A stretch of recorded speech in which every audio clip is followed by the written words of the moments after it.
Perbarui ilmu Islam kamu bersama Religion di tv1news.com dan TV1 Connect.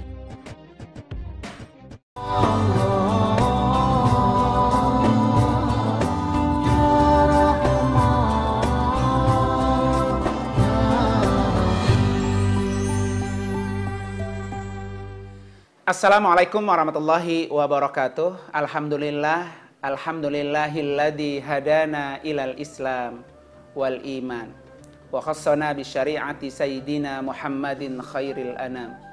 Asyhadu an la ilaha illallah wahdahu la syarikalah al malikul quddusus salam wa asyhadu anna sayyidana wa nabiyyana Muhammadan abduhu wa rasuluhu Sayyidul Anam wa Misbahul Zalam. Allahumma fasalli wa sallim wa barik ala Sayyidina Muhammadin wa ala alihi wa ashabihi ila yaumiz ziham, amma ba'du. Qala rabbi syrah li sadri wa yassir li amri wahlul 'uqdatam min lisani yafqahu qawli waj'al li waziran min ahli. Subhanaka la ilma lana illa ma 'allamtana innaka antal alimul hakim. Shadaqallahul azim.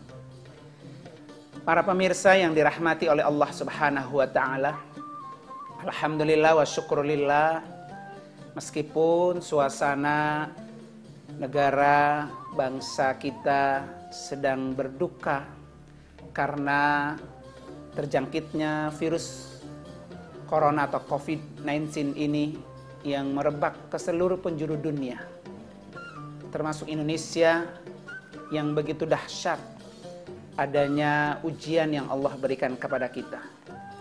Karena itu, di bulan-bulan yang sangat baik ini, terus kita tingkatkan nilai amal ibadah kita, nilai ketakwaan kita, karena dengan ketakwaan ini akan selalu mempermudah segala urusan kita. Di mana kata Allah dalam surah At-Tolaq ayat 4, wa may yattaqillah yaj'al lahu min amrihi yusra. Barang siapa yang bertakwa kepada Allah, maka Allah pasti menjadikan segala urusannya itu menjadi mudah. Para pemirsa yang dirahmati oleh Allah Subhanahu wa taala, sejak Presiden kita Republik Indonesia mengumumkan secara resmi bahwa Indonesia positif terjangkit virus corona atau COVID-19 ini, akhirnya banyak pihak untuk bekerja keras secara bersama-sama, baik dunia Islam, majelis-majelis ulama dunia, termasuk Majelis Ulama Al-Azhar Mesir dan ulama Saudi, termasuk juga Majelis Ulama Indonesia, serentak semuanya berusaha keras untuk bagaimana bisa membebaskan penyakit virus corona ini keluar dari negara kita masing-masing. Ini semua adalah tanggung jawab kita bersama, dan kita berjuang bersama-sama untuk menjadikan kampung kita, negara kita, bangsa kita menjadi negara yang sehat, negara yang betul-betul steril dari segala macam wabah dan penyakit. Sehingga pula menyebabkan kita ketika kita sehat, maka kita termasuk orang-orang yang bisa diberikan kemudahan untuk melakukan ibadah kepada Allah Subhanahu wa taala. Para pemirsa yang dirahmati oleh Allah Subhanahu wa taala, karena itu mulailah hidup dengan yang sehat. Makanlah dengan makanan-makanan yang sehat. Karena Allah Subhanahu wa ta'ala sudah mengajarkan kepada kita untuk mengkonsumsi makanan yang sehat, supaya semua keadaan kita menjadi sehat. Dan Allah sudah firmankan di dalam Al-Quran, ya ayyuhan nas kulu mimma fil ardi halalan thayyibah wa la tattabi'u khutuwatis syaitan innahu lakum aduwwum mubin. Wahai orang-orang yang beriman, makanlah kamu dari muka bumi ini yang halal dan lagi baik. Dan janganlah kamu mengikuti hawa nafsu setan, karena setan bagi kamu itu adalah musuh yang nyata.